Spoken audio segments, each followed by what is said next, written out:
ಜಲಮಂಡಳಿ ಅಧ್ಯಕ್ಷರನ್ನ ಭೇಟಿಯಾಗಿದ್ದಾರೆ ವಿದೇಶಿ ವಿಜ್ಞಾನಿಗಳು. Doctor V Ram Prasad Manohar ಭೇಟಿಯಾಗಿದೆ ತಂಡ. ಡಾಕ್ಟರ್ ಬಿಆರ್ ಸುಪ್ರೀತ್ ನೇತೃತ್ವದಲ್ಲಿ ಭೇಟಿಯನ್ನ ಮಾಡಲಾಗಿತ್ತು, ಚರ್ಚೆಯನ್ನು ನಡೆಸಲಾಗಿದೆ.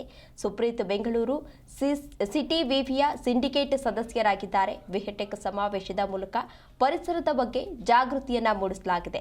ವಿಹೆಟೆಕ್ ಸಮಾವೇಶದಲ್ಲಿ ವಿಜ್ಞಾನಿಗಳ ತಂಡ ಭಾಗವಹಿಸಿತ್ತು. ಚಿಕಾಗೋ ಸೆನೇಟರ್ ಲಾರಾ ಮರ್ಫಿ ಸೇರಿದಂತೆ ತಜ್ಞರು ವಿಜ್ಞಾನಿಗಳ ತಂಡ ಇದರಲ್ಲಿ ಭಾಗವಹಿಸಿದ್ರು. ತಜ್ಞರು ವಿಜ್ಞಾನಿಗಳ ತಂಡದಿಂದ ನೀರಿನ ಸಂರಕ್ಷಣೆ ಕುರಿತು ಚರ್ಚೆಯನ್ನು ನಡೆಸಲಾಗಿದೆ. ಬೆಂಗಳೂರು ಜಲಮಂಡಳಿ ಅಧ್ಯಕ್ಷ ಡಾಕ್ಟರ್ ವಿ ರಾಮ್ ಪ್ರಸಾದ್ ಮನೋಹರ್ ಭೇಟಿ ಮಾಡಿದ್ದಾರೆ. ವಿದೇಶಿ ವಿಜ್ಞಾನಿಗಳ ನಿಯೋಗ ಬೆಂಗಳೂರು ನಗರದ ವಿಶ್ವವಿದ್ಯಾಲಯದ ಸಿಂಡಿಕೇಟ್ ಸದಸ್ಯ ಡಾಕ್ಟರ್ ಬಿಆರ್ ಸುಪ್ರೀತ್ ನೇತೃತ್ವದಲ್ಲಿ ಭೇಟಿಯನ್ನ ಮಾಡಲಾಗಿದೆ. ನೀರು ಪರಿಸರ ಸಂರಕ್ಷಣೆ ಕುರಿತು ಜಾಗೃತಿಯನ್ನ ಮೂಡಿಸ್ತಾ ಇದ್ದಾರೆ. ವಿಹೆಟೆಕ್ ಸಮಾವೇಶದಲ್ಲಿ ಭಾಗವಹಿಸಿದ್ರು ವಿಜ್ಞಾನಿಗಳ ತಂಡ. ಇಂದು ಜಲಮಂಡಳಿ ಕಚೇರಿಯಲ್ಲಿ ಬಿಡಬ್ಲ್ಯೂಎಸ್ಎಸ್ಪಿ ಅಧ್ಯಕ್ಷ ಡಾಕ್ಟರ್ ವಿ ರಾಮ್ ಪ್ರಸಾದ್ ಮನೋಹರ್ ಅವರನ್ನ ಭೇಟಿ ಮಾಡಿ ನೀರಿನ ಸಂರಕ್ಷಣೆಯ ಕುರಿತು ಚರ್ಚೆಯನ್ನ ಮಾಡಲಾಗಿದೆ. ಚಿಕಾಗೋ ಸೆನೇಟರ್ ಲಾರಾ ಮರ್ಫಿ ಸೇರಿದಂತೆ ತಜ್ಞರು ಹಾಗೂ ವಿಜ್ಞಾನಿಗಳ ತಂಡದಿಂದ ನೀರಿನ ಸಂರಕ್ಷಣೆ ಕುರಿತು ಚರ್ಚೆಯನ್ನು ನಡೆಸಲಾಗಿದೆ. ಇನ್ನು ಚಿಕಾಗೋ ಫ್ಲೋರಿಡಾ ವಲಯದಲ್ಲಿ ನೀರಿನ ಪುನರ್ ಬಳಕೆ ಟೆಕ್ನಾಲಜಿ ಕುರಿತು ಮಾಹಿತಿಯನ್ನು ಕೂಡ ನೀಡಿದ್ದಾರೆ ವಿಜ್ಞಾನಿಗಳ ತಂಡ. ಬೆಂಗಳೂರಿನಲ್ಲಿ ಮಳೆಗಾಲದಲ್ಲಿ ಪ್ರವಾಹ ಹಾಗೂ ಬೇಸಿಗೆಯಲ್ಲಿ ಕುಡಿಯುವ ನೀರಿನ ಕೊರತೆ ಕಾಣುತ್ತೆ. ಸಮಸ್ಯೆಗಳಿಗೆ ಆದಷ್ಟು ಬೇಗ ಪರಿಹಾರವನ್ನ ಕಂಡುಕೊಳ್ಳಬೇಕು ಅಂತ ಹೇಳಿ ಪರಿಹಾರದ ಕುರಿತು ಚರ್ಚೆಯನ್ನು ನಡೆಸಲಾಗಿದೆ.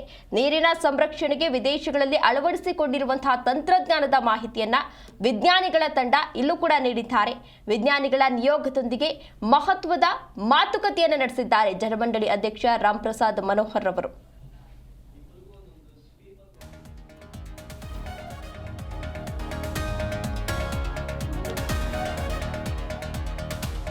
ಬೆಂಗಳೂರು ಜಲಮಂಡಳಿ ಅಧ್ಯಕ್ಷ ಡಾಕ್ಟರ್ ವಿ ರಾಮ್ ಪ್ರಸಾದ್ ಮನೋಹರ್ ಅವರನ್ನ ವಿದೇಶಿ ವಿಜ್ಞಾನಿಗಳ ನಿಯೋಗ ಇವತ್ತು ಭೇಟಿಯನ್ನ ಮಾಡಿದೆ. ಬೆಂಗಳೂರು ನಗರ ವಿಶ್ವವಿದ್ಯಾಲಯದ ಸಿಂಡಿಕೇಟ್ ಸದಸ್ಯ ಡಾಕ್ಟರ್ ಬಿಆರ್ ಸುಪ್ರೀತ್ ನೇತೃತ್ವದಲ್ಲಿ ಭೇಟಿಯನ್ನ ಮಾಡಲಾಗಿದೆ. ನೀರು ಪರಿಸರ ಸಂರಕ್ಷಣೆ ಕುರಿತು ಜಾಗೃತಿಯನ್ನ ಮೂಡಿಸ್ತಾ ಇದೆ ವಿಹೆಟೆಕ್.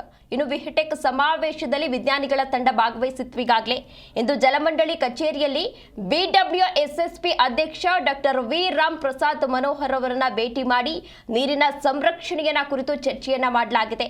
ಚಿಕಾಗೋ ಸೆನೇಟರ್ ಲಾರಾ ಮರ್ಫಿ ಸೇರಿದಂತೆ ತಜ್ಞರು ಹಾಗೂ ವಿಜ್ಞಾನಿಗಳ ತಂಡದಿಂದ ನೀರಿನ ಸಂರಕ್ಷಣೆ ಕುರಿತು ಈಗಾಗಲೇ ಚರ್ಚೆಯನ್ನ ಮಾಡಲಾಗಿದೆ. ದೃಶ್ಯಾವಳಿಗಳಲ್ಲಿ ನೀವು ಕೂಡ ಇದೀಗ ಗಮನಿಸ್ತಾ ಇರಬಹುದು. ಬಿಡಬ್ಲ್ಯೂಎಸ್ಎಸ್ಪಿ ಕಚೇರಿಗೆ ಭೇಟಿಯನ್ನ ನೀಡಿ ವಿಜ್ಞಾನಿಗಳ ತಂಡ ಹಲವಾರು ವಿಚಾರಗಳ ಬಗ್ಗೆ ಚರ್ಚೆಯನ್ನ ಮಾಡಿದ್ದಾರೆ. ಇನ್ನು ಚಿಕಾಗೋ ಫ್ಲೋರಿಡಾದಲ್ಲಿ ನೀರಿನ ಪುನರ್ಬಳಕೆ ಟೆಕ್ನಾಲಜಿ ಕುರಿತು ಮಾಹಿತಿಯನ್ನ ನೀಡಿದ್ದಾರೆ. ಅಂದ್ರೆ ಯಾವ ರೀತಿ ನಾವು ಬಳಕೆಯನ್ನ ಮಾಡಬೇಕು ಅಂತ ಹೇಳಿ ವಿಜ್ಞಾನಿಗಳ ತಂಡ ಇಲ್ಲಿ ಮಾಹಿತಿಯನ್ನ ನೀಡಿದೆ. ಜೊತೆಗೆ ಬೆಂಗಳೂರಿನ ಮಳೆಗಾಲದಲ್ಲಿ ಅಂದ್ರೆ ಬೆಂಗಳೂರಿನಲ್ಲಿ ಮಳೆಗಾಲದಲ್ಲಿ ಪ್ರವಾಹ ಹಾಗೂ ಬೇಸಿಗೆಯಲ್ಲಿ ಕುಡಿಯುವ ನೀರಿನ ಸಮಸ್ಯೆಗಳು ಜಾಸ್ತಿ ಕಂಡು ಬರುತ್ತೆ. ಅಂತಹ ಸಂದರ್ಭದಲ್ಲಿ ನಾವು ಯಾವ ರೀತಿ ಪರಿಹಾರವನ್ನ ಕಂಡುಕೊಳ್ಬೇಕು ಅಂತ ಹೇಳಿ ಪರಿಹಾರದ ಕುರಿತು ಇಲ್ಲಿ ವಿಜ್ಞಾನಿಗಳು ಚರ್ಚೆಯನ್ನ ಮಾಡಿದ್ದಾರೆ.